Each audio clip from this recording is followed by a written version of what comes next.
why do employees resist change? Well, there are two reasons. The first one is their ego. The second one is change means unknown, and unknown is fearful. In the previous video, I talked about how to deal with employees' ego when they get becoming egotistic, resisting change. And in this coaching video, I will be teaching you how to deal with their fear, the fear of the unknown. All right.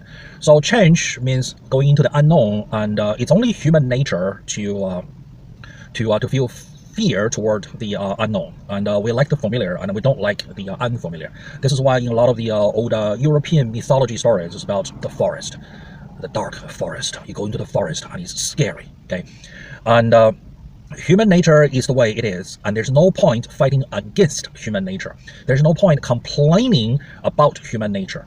That is probably as useful as wishing that gravity did not exist. Complaining gravity brought the airplane down. All right, no, that's the wrong way to think. If you want to design a good airplane, if you're in the airline travel safety business, you need to accept gravity. Gravity exists. Gravity is the way it is. Okay, so there's no point complaining about gravity, and there's no point complaining about human nature. Human nature is the way it is, and it's human nature to find the unknown scary and fearful, and we don't want to get into something that's fearful. So the fear, because fear is a pain. Okay, so the challenge, the question becomes, how do you get people to want to do things that's fearful, that's painful, that's something they didn't want to do because it's painful.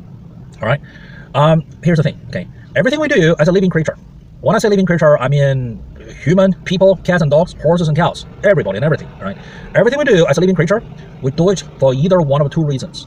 We do it either to gain pleasure or to avoid pain. We don't do it for any other reasons.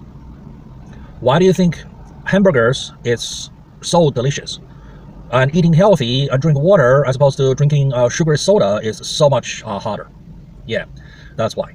And also there is the short-term immediate pain and pleasure versus the long-term, not immediate but long-term, 5, 10, 20, 30 years down the road pain and pleasure. Now, people who get into leadership positions, people who have employees, people who start their own businesses, people like us, people like you watching these videos, we are the minority here. We are about 5–10% tops of the entire human population. Think about it. Most people don't start their own businesses. Most people don't get into leadership positions. All right. So there is something that we have in common. We've been having this habit since a very young age, which is we understand and we habitually practice not to go for immediate, instant gratification, not to go for the most immediate short-term pleasure. And we endure the most immediate short-term pain. We do it in exchange to gain long-term pleasure and to avoid long-term pain. All right. Anyone here heard of the marshmallow test or the candy test? I think it's Stanford University. If I get it wrong, somebody correct me in the comments. I think it's Stanford University. And this is decades ago, all right? So what they did was they had parents bring their little kids, age 3, 4, 5, 6. And then the parents will bring the kids into a room, and then the kid will talk to a scientist. And the parents and other scientists are watching outside the room through a video camera. And the scientist will say to the little kid, "Hey Johnny, hey Sarah, you like M&M? You like candy? You like marshmallow, right? So here's one piece, and you can have it right here, right now. You can have it. However, how would you like to get 10 pieces? Yeah? All right, you do? Cool. So here's the deal. All right, I'm gonna make a deal with you. So I need to run, and I'll be back in exactly 10 minutes. And I'm gonna leave this one piece here, right here with you. All right. So if you can have it, but if by the time I get back in 10 minutes time, and if you don't eat this one piece, I will give you 10 pieces. All right, deal? Yeah, cool. All right, cool. All right. So the scientist, she would leave the room. All right, they leave the kid in the room with this one piece of candy right in front of him or her, and then the parents and scientists are watching on camera, and the whole thing is videotaped. All right. Some kids, they cannot deal with the temptation. They will take that candy right away. Instant satisfaction. Some kids will endure up to 2 minutes. Some kids will endure up to 5 minutes. Some kids will endure up to 7 minutes, 9 minutes. Some kids will endure up to 10 minutes and then receive the reward of 10 pieces of candy. All right. Now, I'm pretty sure it's not a surprise to you that on average, kids who were 6 years old do better than kids who were 3 years old at the time. Okay, that's not a surprise here. Nobody was surprised by that result. What they did was they followed these kids years and years and years, for decades to come. right? And they found out 10, 20, 30, 40, 50 years down the road, given the same age group, within the same age group, those kids who did better, okay, within their age group, they all did better in life because they understood and then they practiced and it became their habit to not go for instant gratification, instant satisfaction. They understood the benefit of delayed gratification. So they endured short-term pain, and then they got the reward, which is the long-term pleasure and avoiding the long-term pain, right? Many of you employees, they do not have this concept. Either they don't practice it or they don't even understand it, okay? But I'm pretty sure you do. If you have been promoted into a leadership position, if you have started your own business, well, I'm pretty sure that this is something that you understand and you've been practicing for years and years and years. It's part of your blood. You don't even think about it. You do it. But many of your employees, they don't practice this or they don't even understand it. Just watch their spending habits, all right? A lot of time they will spend money on instant gratification, and they don't understand the notion of delayed gratification. All right, let me give you another example. Okay, I'm sure you have a car, right? And I'm sure you take your car in for an oil change, right? Why do you take your car in for an oil change? It's a pain, right? It costs money and it costs time. You do it, right? You endure the short-term pain of the money, the time, and sitting in the mechanic's shop, right? There's some magazine been there for 20 years. There's a TV blasting out rubbish, right? Why do you do it? You do it, right, to avoid long-term pain, which is the car blowing up. And then you want to enjoy the long-term pleasure, which is your car serving you for a long time. Because the car is an investment. You want longevity out of your investment, right? That's why you do it. You do it to avoid long-term pain, to gain long-term pleasure, and you endure the short-term pain. So while you were sitting there, right, there's a sign on the wall that says tire rotation, free of charge. You know, there's a reason why tire rotation is free of charge. So you read the sign, you go, yeah, free of charge. Yeah, why not? Give me a tire rotation, free of charge. So the mechanics, they take off your four wheels, and then they start inspecting with a tape measure, with a ruler, with a precision instrument. And then they come to you, they go, sir, ma'am, your brake pads, they're so thin. When was the last time you had your brake pads changed? You go, oh my God, let me go take a look. Oh my God, look at how thin they are. Oh my God, oh look how thin they are. Oh my God, I don't remember last time I had them changed. It's been forever. And then the mechanics says, well, we can change them for you. You go, how much? The mechanic grab a calculator, go, no, bada bing, bada bam, plus sales tax, labor, okay, for a set of 4, $500. You go, ouch, I was going to spend the money on, you know, X and Y and Z and my kids and my whatever. Okay, go ahead and do it. Why do you tell the mechanic to go ahead and do it? It's a pain. It's $500 worth of pain, but why do you do it? You do it because you understand this is a short-term pain for you to endure, right, in order to avoid a long-term pain. What's the long-term pain you're trying to avoid? While driving around with no brake pads, and you're going to kill someone. Someone outside of your car, someone inside of your car, maybe yourself, right? That is the pain you want to avoid. That's why you do it. So the way to get your employees to do things that's painful, that's fearful, for example, embracing change, right, is to drop hints. Drop hints about the long-term pain. Don't focus on the short-term pain. Get their minds to focus on the long-term pain and help them to feel the pain, the long-term pain. You're going to drop hints about the long-term pain. And the minute you got them to feel the long-term pain, the long-term pain is going to be more painful than the short-term pain. For example, driving around with no brake pads and get yourself killed, right? It's going to be more painful than spending $500. So the minute you got them to feel the pain of the long-term pain, and you got them to feel the long-term pain is more painful than the short-term pain, which is going through the change, you watch.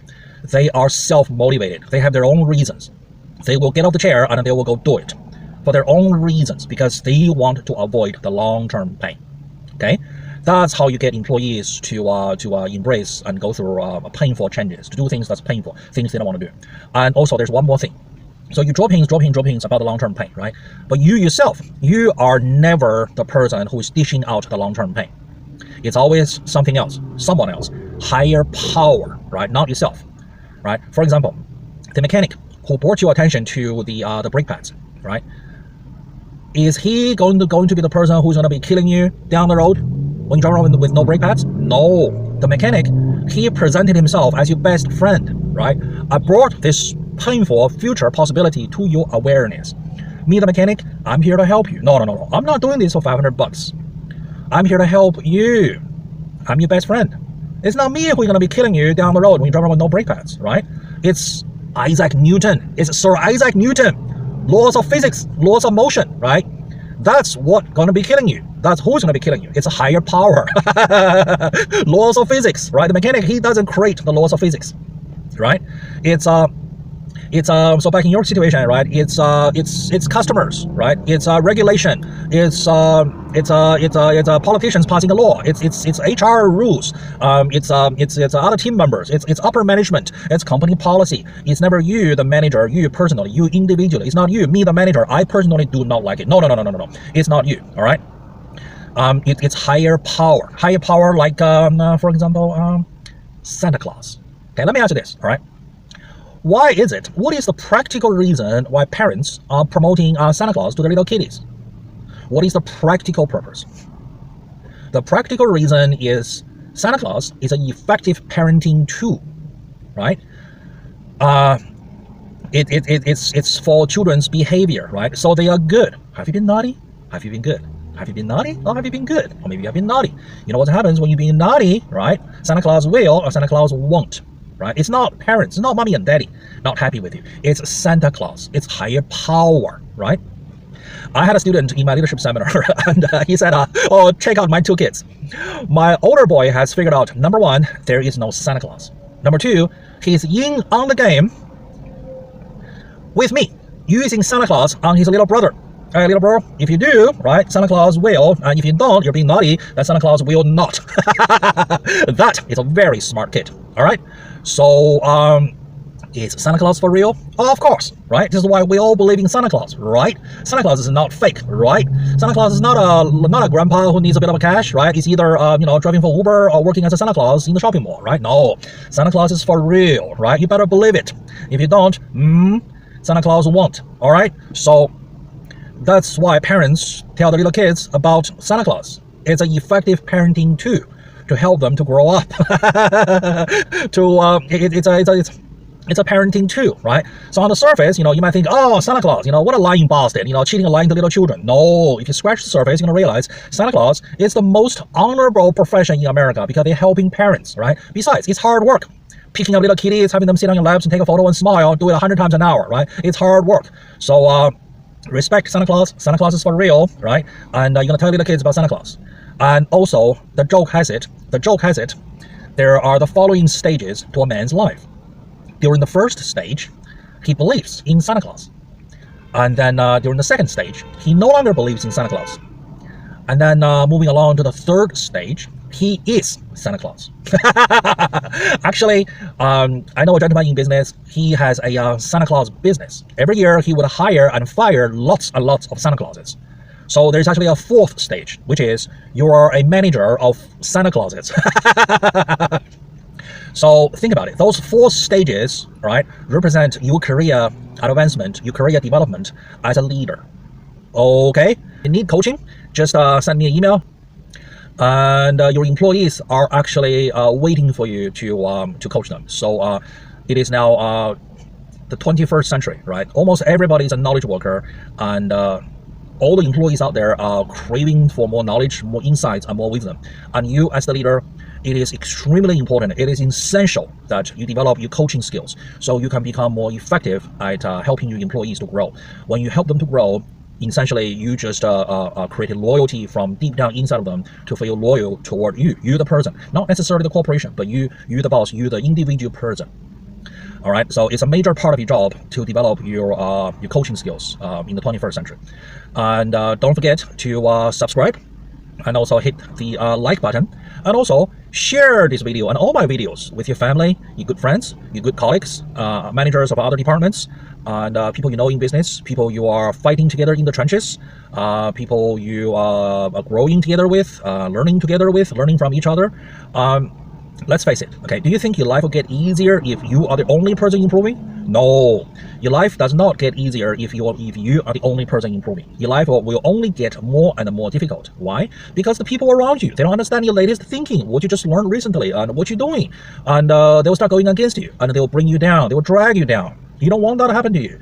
You want to share your latest learning and thinking with everyone around you, your family, your good friends, your good colleagues, your co-workers, people you are in business with. You want everyone around you to learn together and grow together and help each other to learn and grow. That's why you want to share all of these coaching videos with as many people as possible. And also, make sure you and all you guys hit the notification button. This way, every time I release a brand new coaching video, you guys are going to be the first batch to get notified and start learning right away, so you can get ahead of the competition. All right, until next time, keep on learning. Coach Michael Lin, signing out.